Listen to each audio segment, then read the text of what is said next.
Good morning, students.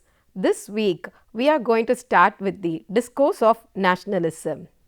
Welcome, learners. We are now going to have an insight about the nationalist discourse, and this session will particularly go through the lighten on the discourse of nationalism. Nationalism is an ideology that emphasizes loyalty, devotion, or allegiance to a nation or nation state and holds that such obligations outweigh other individual or group interest. In other words, nationalism is an idea that nurtures the needs of a certain nation with intention of attaining and sustaining the nation's sovereignty over its motherland. Indian nationalism evolved as a notion during the Indian independence movement, which pushed for independence from British rule. Indian nationalism is an example of territorial nationalism, which is a comprehensive of all the people of India. Despite their diverse cultural, rhetorical and religious backgrounds. In this session, we shall learn about evolution of nationalist discourse, impact of Western education, Tilak and nationalism, discourse of nationalism, Gandhi's view, rise of radical nationalist. First, we shall see about the evolution of nationalist discourse. From the earlier session, we have been discussing about the nationalist discourse. Now, we shall begin with the advent of Congress as the next stage in the evolution of nationalist discourse. Indeed, the origin of the Congress has itself brought about the cultural changes which took place in the mid-colonial period. During the mid-colonial period, there were traditional elite and subalterns in the Indian society who were adding up of their regional vernacular cultures. This assertion was accompanied by the deep divide in the homogeneous culture in which both traditional elites and subalterns participated in different ways. This change can be illustrated by referring to simple social practices. Formerly, both the learned Brahmins and illiterate peasants performed puja, though in admittedly different styles, which means that they did the puja in different ways which was known to them. But they were bound together by the bond of intelligibility. Such a bond would be missed in the case of modern aesthetic person and illiterate peasant. While in the earlier situation, learned Brahmins and illiterate peasants was unequal and the practices were mutually intelligible. The later case is one of inequality without such intelligibility between the modern aesthetic person and the illiterate peasant. From this example, it is clear that people had varied knowledge and idea which was mainly influenced by the occupation which was carried out by them. Along with the occupation, education also had impact on the knowledge of the people. Impact of Western education. Due to the extension of the latest Western education during the 19th century, a large number of Indians needed a modern, secular, democratic and nationalistic political perspective. The extension and fame of English language aided freedom fighters of different linguistic regions to interact with each other. Modern education also created a certain consistency and section of perspective and interest among the educated Indians. This English educated intelligentsia formed a core for the newly arising political disruption, and it was this group of the society that yielded the leadership to the Indian political guild. The creation of new class of Western educated intelligentsia, which was assisted by the plenty of colonial dispensation, enabled them to acquire substantial economic assets apart from the cultural dominance, and also altered the terrain of the political discourse in the basic ways. The new elite subaltern classes turned historically into leaders without any following. They thought that the injustice of colonial political economy would be rectified by the unassisted power of rational arguments. They shared their discursive common sense with the British rulers, and they wished, according to rectify colonial suffering by shaming the British into adopting appropriate policies of reform. The popular people who were rebellions against British rule were deriving their active leadership either from traditional elites ruined by colonialism or from among narrow themselves, as they often did not understand the scale and intricacy of colonial structure well enough and failed to build large enough coalitions. The administration put them down with relative ease. There were leaders who also felt discontented with bifurcation in anti-colonial system. We shall now have a brief discussion about Tilak and his thoughts about nationalism. Tilak and nationalism. Lokmanya Bal Gangadhar Tilak, a freedom fighter, was a visionary of the concept of nationalism. He considered nationalism as a thought-making process which cannot be seen but can only be felt. Tilak considered Ramayana and Mahabharata as common similarities within India which could be used for imbibing the concept of nationalism and common desire of development and well-being of the society. Tilak's thoughts on the nationalism are based on the practical approach. He said, India with full of diversity was never one country. It is British rule that brought all the kingdoms under one roof. During British rule, Indians learned two things, one king and one language for official communication, that is the English. In addition to this British rule, it brought these provisions together through administration, law, economical decisions, army, post, railway, roads, currency, etc. Even they treated Hindu, Muslims, Sikh, Jains, Parsi, Buddha, Rajput, all religions and caste with the same justice and equality. In short, there are only two classes in India, that is, rural classes and the citizen with salvation. This has helped the Indians to come together and have given the opportunity to resolve the differences and to think as one nation. All the people from different religions or caste must come together and to think about their progress.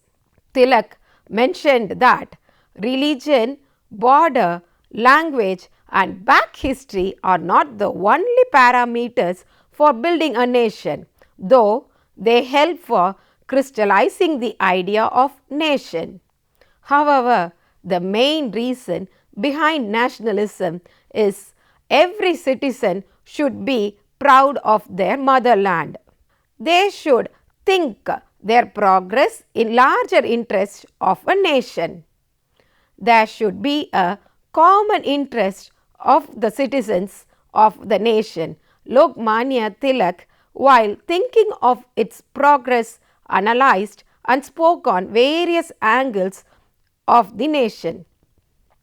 Tilak tried to identify common factors and spoke about nationalism. Tilak's thought on nationalism were based on practical, realistic and visionary approach for modern, strong, democratic and secular India. Tilak represented a change in this fatal bifurcation in anti-colonial discontent and showed a distinct petty bourgeois administration for popular protest. But it was Gandhi and his peculiar discourse which achieved a recombination of these increasingly diverging trends of anti-colonial dissent. His manner of achieving this is significant for an understanding of the subsequent tragedy of independent India and has to be analyzed with care. So, Discourse of Nationalism, Gandhi's view. Gandhi solved this problem of disrupted, divided political inheritance with unprecedented originality. The difference between high and low culture, as has already been pointed out, was no new thing in Indian history. But the new distinction was not between high and low in the same register. Rather, it became two incommensurable registers resisting mutual translation. Political ideas were divided into two parts. Under this condition, the chances of attaining the social depth or spatial spread became difficult. At the same time, there was allied dissatisfaction which was starting to spread thinly across the India, but it had little popular support. In small regions, there were defiance which was occasional but intense in nature. It was easy for the people to ignore it in the beginning and later they were also ready to suppress for the same. To put the argument schematically, Gandhi gradually forged a new configuration of nationalism. It was framed carefully with the semiotic dualism which could be considered reasonable from both orbits of the discourse. An analysis of Gandhi's trial would reveal how carefully he arranged this double intelligibility of his political acts. What he said and did against the colonial state in the full publicity of its courts in 1922 made sense in two different ways. But each way of making sense would have made little sense to the others. Gandhi's act on the political world could be read without mystification or residue by the people who had two different discourses. Through this act, Gandhi was able to make an idea that politics could be seen as something absolutely central to the constitution of society, and also politics was conceived as a field of instrumental and strategic action.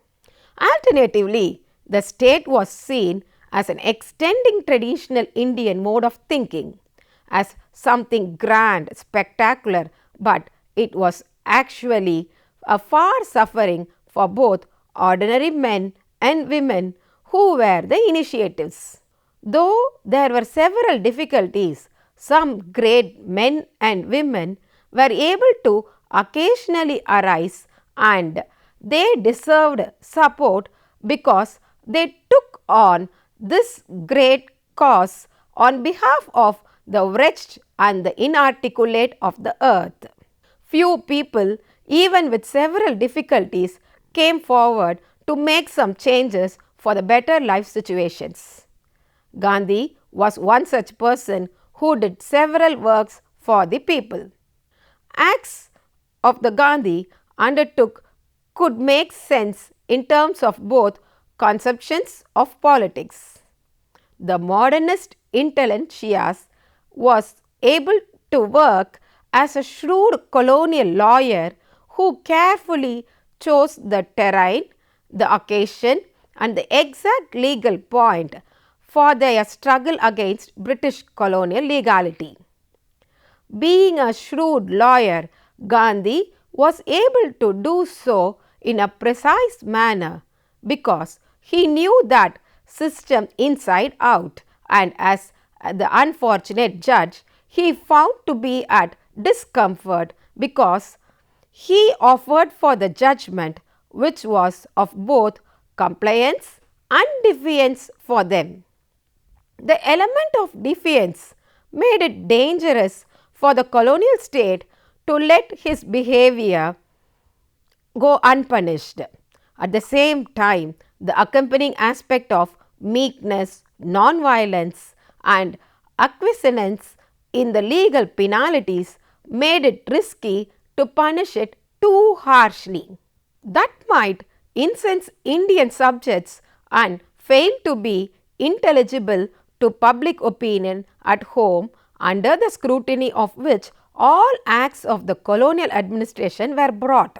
The reason for the colonial administration was not made much clear to the Indian subjects who were at home, and also that made the people to go against the colonial administration of the British in India.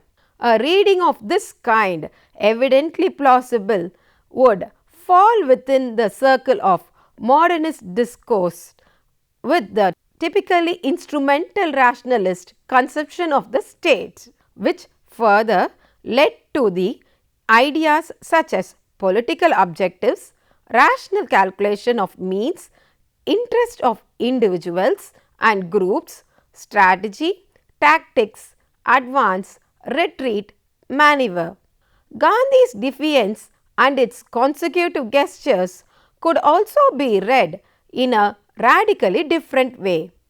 To ordinary Indian peasant who already had accustomed to the age-old experience and the irresistibility of the state injustice and the ineffectiveness of the rhetoric of resistance, Gandhi appeared as a miraculous and mythically light to them.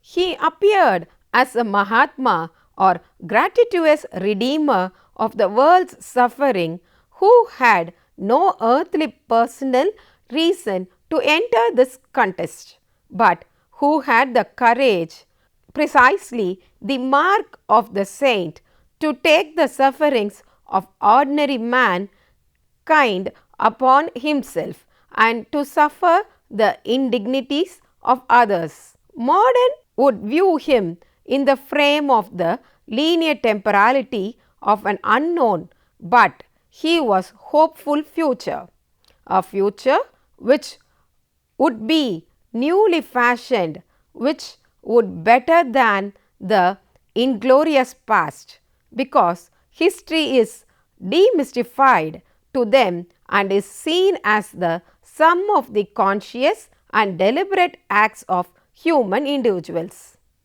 Peasants' view. Peasants would often think they knew better and treated such modernist futures with cynicism. For them, he came in the intolerably long cyclic temporality of who had endless cycles of eternal injustice, and this occasional relief was miraculous, after which life was likely to settle back into the familiar tedious pattern of inequity and suppression. Peasants faced several injustices, and each time it was miraculous relief, but after which again they were put back to the same issues. Gandhi was the typical doer of the miraculous act, which was at the same time both new and ancient, which happened only rarely but was known to have happened earlier too in the lives of the similar yet different saints in the time of similar yet different darkness. Although it had happened earlier, each time it took place again, it had the sparkle, the newness of a miraculous deliverance among the peasants, and they expected some changes. Thus, Gandhi's politics could be seen transparently from either side, but each side saw a different thing. Gandhi's politics was dualistic in a further sense. He reached his two audiences by using the two separate registers of communication and persuasion. Gandhi wrote a great deal for the middle class because that was the medium of politics and it was language in all the wordiness which reached the people. A politician was known only by his or her words. Speeches, articles, books, interview, promises, retractions, privations, ambiguity, arguments, the whole intellectualist conception of the world approached primarily through words. To the majority of their illiterate countrymen and countrywomen, the world of the words, especially the written words, represented something wholly different, a world of denial, of disenfranchisement and or hiding. Words, when written, appeared to the peasant to be like some official documents which was made at the time when they borrowed money from the moneylenders and mahajans. They felt that it was something which was taken from them rather than something creating the universal and popular consultation to the nationalism. Spoken language, when it was not legally hidden or mysterious, it was better because it restored through the medium of mass meetings and political conversation some of the universality of the languages. Even spoken language failed to cross other more fundamental barriers when these were constituted not by the natural but by the conceptual languages. The language played a major role in bringing the ideas regarding the togetherness to the people. Gandhi, unlike the other politicians, circumvented this difficulty with the aid of two instrumentalists. Gandhi himself, as an individual politician, restored to the use of other elements in the complex and wide semiotic register available in rural India. This included the symbolism of the whole range of non-discursive and non-modern ways of making meaning, from prayers to the silences to dress to food, which for all their non-wordiness represented ideas and persuaded the people by the techniques that had been deployed for their persuasion for centuries. This, of course, appeared strangely retrograde and perverse to the modernists of all types, but the strident criticism made against these elements of Gandhi's politics missed the point that what was significant in them was not their content but the semiotic form. Besides the personal solution, the national movement solved the problem of the two circles of common sense by a different technique of translation.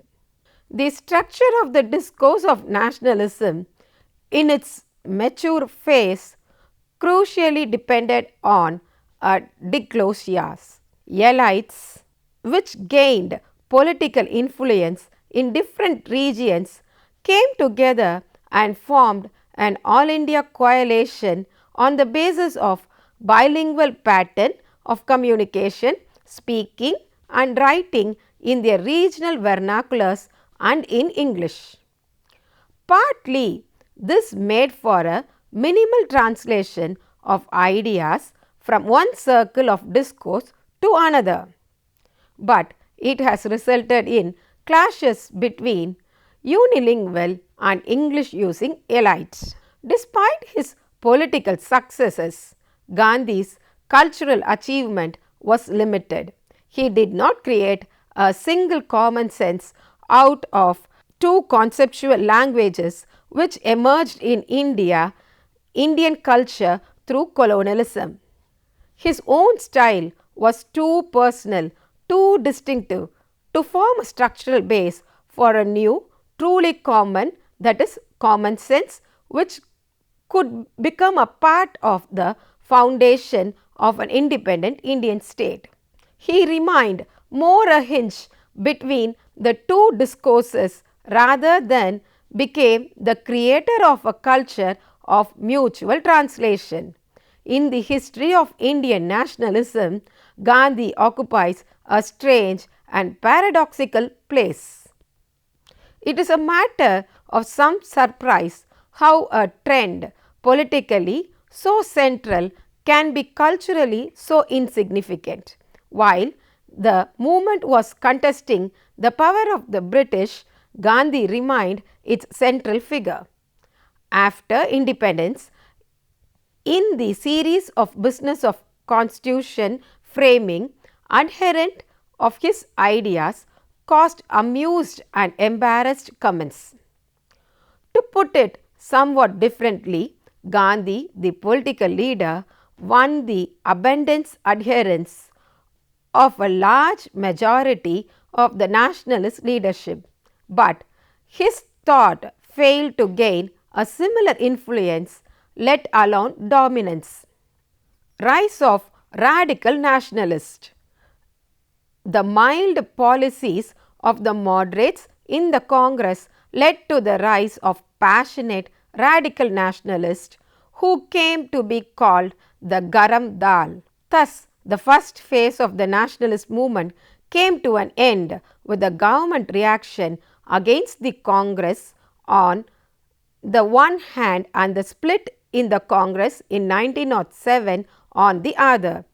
That is why the period after 1905 till 1918 can be referred to as the era of the passionate nationalists or Garam Dal. Lala Lajpat Rai, Bal Gangadhar Tilak and Bipin Chandra Pal were important leaders of this radical group.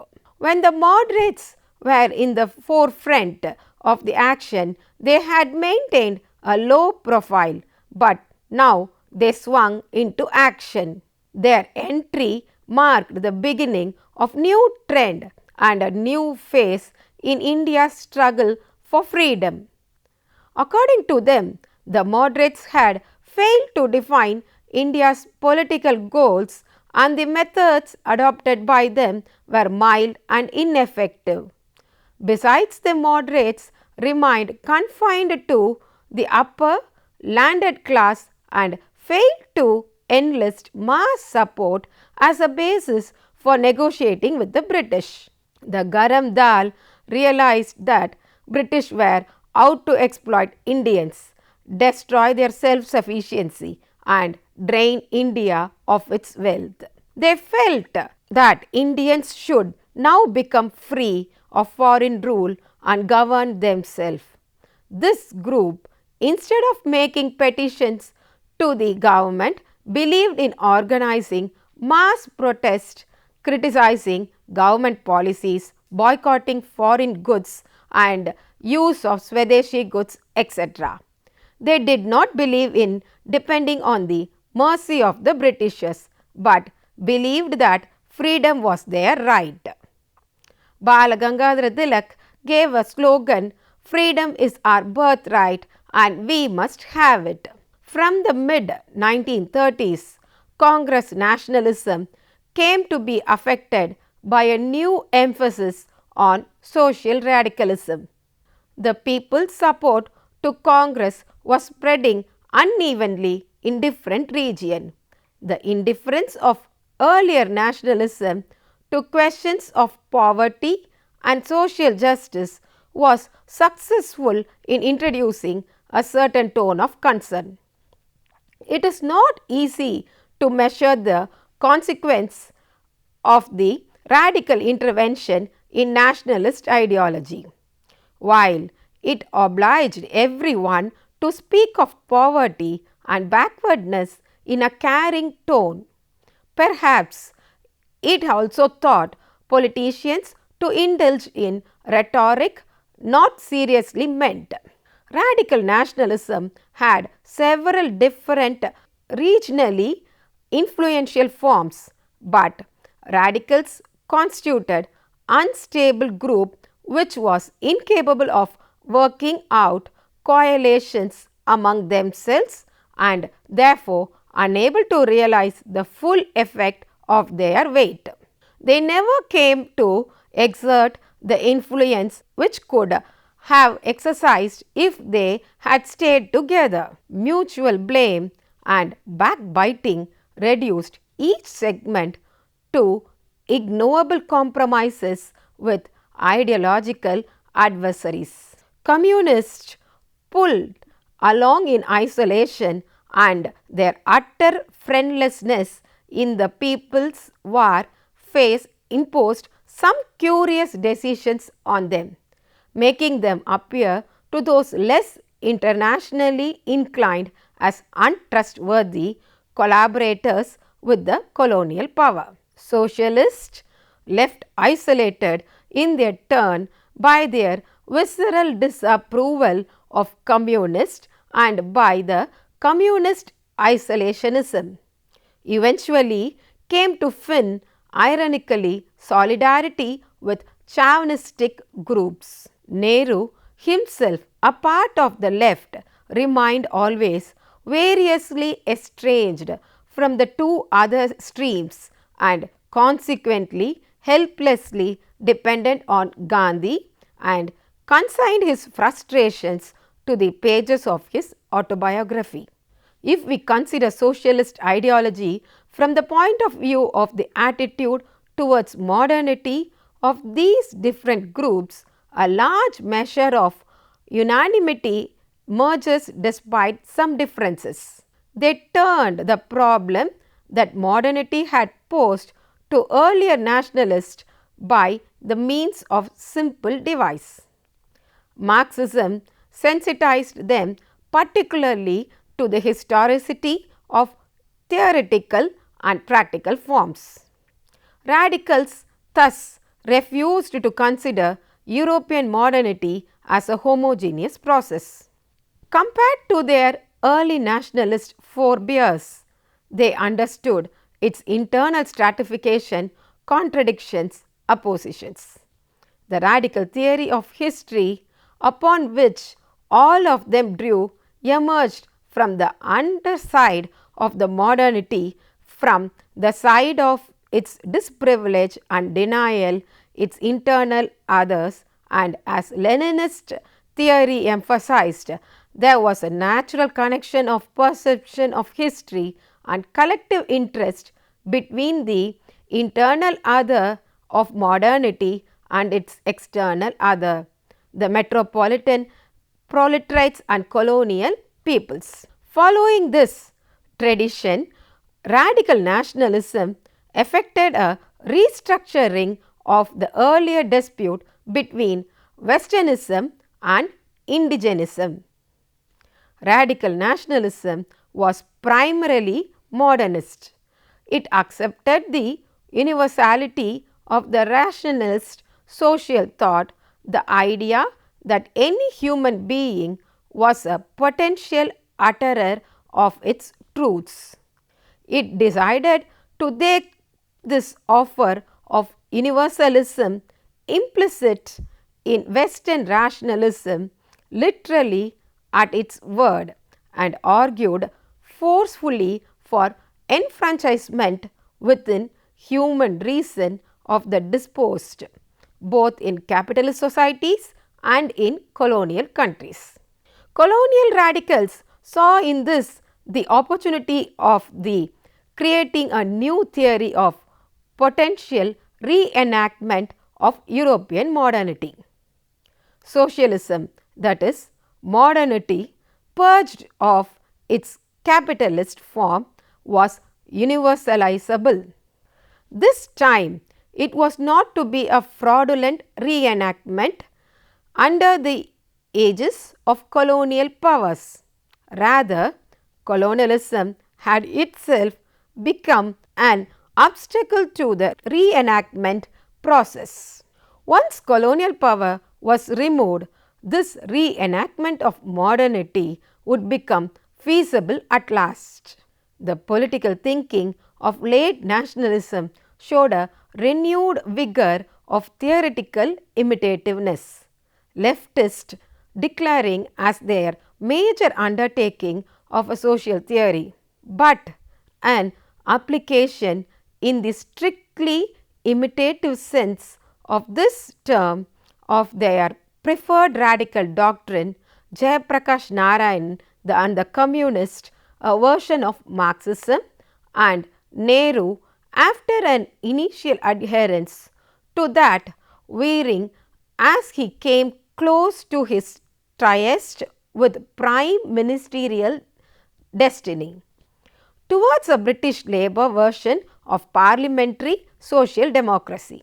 And since by the combination of political necessity and pure fortuitousness, the large section of the elite following Nehru came to the control the apparatus of government after freedom.